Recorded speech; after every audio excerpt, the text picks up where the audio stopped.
Hi guys, Phil Rogers, Lauren Hall here from Loan Market Edge, coming to you with our weekly wrap. What's trending in lending? What isn't at the moment? It's been a massive start to the year. And I guess I was going to say the thing on everyone's... The hot topic. The hot topic, the new buzzword. Yeah, it's interest rates. It's not exciting and no one's happy about it. But we want to try and give you some positive tips to approach this. So 9 consecutive rate rises, big numbers coming out of the last sort of 12 months, and a little bit more to come. And you sort of go, well, in our position, our household, what can we do? How can we help improve? So and just be on the front foot as well. Be organised, feel like you've got control over it. Knowledge is power, and the more organised you are, the more you'll settle into the groove of those new repayments. And we thought we'd put some top tips. We had tin. But tin was no good, and then sucks was a number, so we just went with an uneven Australian number, so we didn't have. I don't think we Lauren's, actually counted. Yes, correct. But crazy, some stats as well, just quickly, because we know this is coming. Average increase for the household: 48 to 72% increase in repayments from a fixed rate rolling off to a variable. 50 to 70% on average will be the increase for your home loan repayment. That's an enormous figure, even crazier, interest only fixed to P&I, principal and interest roll off, 291%. Now that's not everyone, but there is people out there that is a thing, and that's quite scary. That's quite scary. But let's talk about some good news, because there's bad news. That should have been Loz's part. My part. Some top tips to help you get ahead or get ready for what's coming, or if you're on variable, what's already happening. So one of those is to review your budget.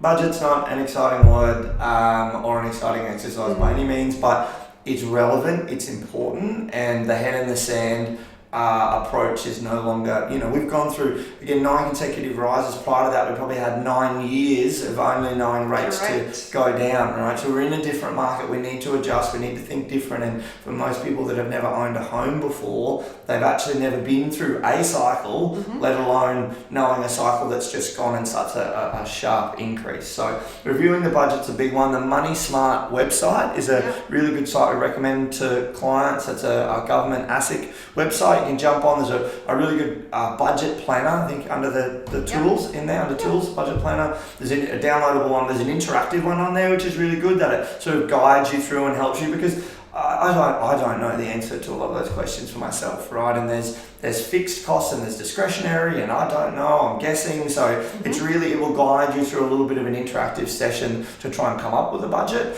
Now, the budget is only as good as what you do with it. So filling that out, kicking a goal, closing it down and saving it to your desktop is not going to help. I'm sorry, well, what's the next stage, right? We've got that done first. So then, even if we break it into the 3 simplest forms, where it might be a bills account, a savings account, and a spendings account. Let's say, round numbers, you go, all right, we've worked out on that budget annually, divided by 52, $1,000 a week needs to be put aside for our bills in the house, $500 a week for savings, and $250 for our slush fund spendings, whatever that is, discretionary, let's call it. And so in that example, we know exactly what's put aside as per your budget, thinking that's what's happening.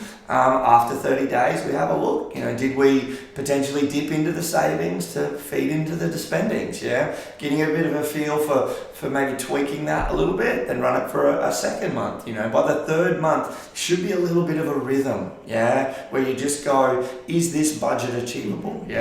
One of the things we'll talk about shortly, so sort of sliding back up to it now though, is also in that budget, if you are on fixed, putting what the new repayment's going to be into that budget. If there's a 50 to 70% increase coming, get that into the budget now. Don't do a budget and go, I've got all this left over, because the reality, we've spoken about this, there's a change coming. So again, if you're on variable, you're probably already there. So you're wanting to measure and go, okay, is this achievable for us to keep paying at this level? So reviewing that is really important. There was also, we spoke about a top tip from Loz, that a lot of the banks now have like a track my spend. So on your internet banking, Yes. You can jump in and actually see where your money's going. So it will categorize it for you into retail and groceries and food and utilities and those kind of bills, your rent, your mortgage. So you can see where all that money is going, which is really useful when you're doing the budget because all that information is accessible. Yeah, and again, it's a review. It helps you review. You don't have to be a forensic accountant to do this exercise, right? We're just the head in the sand approach right now. He's not going to cut it. So firstly, we've got to understand where is our money going, what have we got left over, so then we can make decisions around how we're going to free up money. That can be through checking what some of those subscriptions are, the insurance is getting those reviewed, where is money going. I know do we really need Stan, Disney, Netflix, Apple? The answer might be yes, but again, there's areas now where we might be able to cut down on some of that. Yeah. Even I think another one there that flows into is around debt consolidation as well.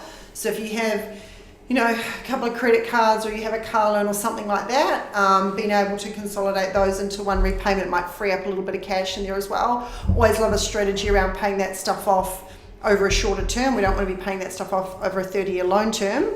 So just getting some balance in there and some strategy around it. It's a little bit unique for free up a bit of cash too. A little bit unique for clients that we've had this period where the value of properties have actually gone up. So there is actually potential there to actually consolidate that a lot of the times during a short period in 2 years we just haven't paid off. There's only two things you can drive. It's the value of the property up or the debt reduction. That creates the equity gap, right? And in a lot of cases, this doesn't happen like it has, right? So there is an ability to put a strategy around that, an accelerated debt repayment strategy with that consolidation. One of the other tips for us, shameless plug for the Loan Market Edge website, jump on, there's a firstly have a look at us, we're at the front, so you see it's a great photo, love it. If you don't see us, it's the wrong website. Yeah, correct. Click out, go back again, but you'll see us, there's calculators and tools section, there's a loan repayment calculator, go in and update what your new repayment will be. We would be using an interest rate maybe 5.5 to 6.5 at the moment, just to get a bit of an idea of what's coming. So when you're doing that budget up, you've actually got to put the new repayment in there, because that's about to be non-negotiable. If it rolls off in 3 to 6 months, that's coming. So you want to build that repayment into the budget. We also mentioned around some of those short-term facilities, so your Afterpays, your 𝘂𝗧, if you are still using those, try and wean yourself out of them as well. Just get out of the habit of using them. We know that the banks don't like them from our point of view, but just also getting into a cash flow position of having money to spend as opposed to going, things that you need to pay off. With convenience, we get it, but understand also now on your credit file, they're starting to affect your position on paper, because it is treated as a credit. I was like, it's 4 easy payments, but it's got a credit limit of 2,000.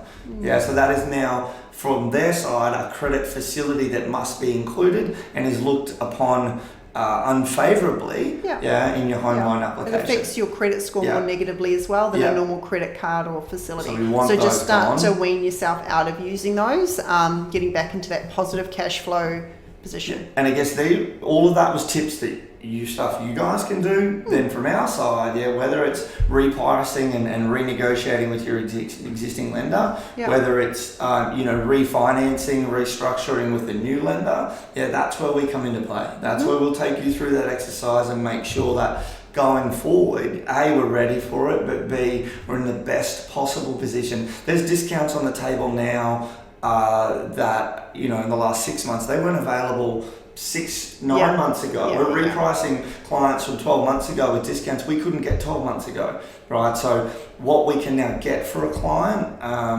has meant that there is so much competition in that market. So repricing, renegotiating, not necessarily even needing a loan application, just talking to us.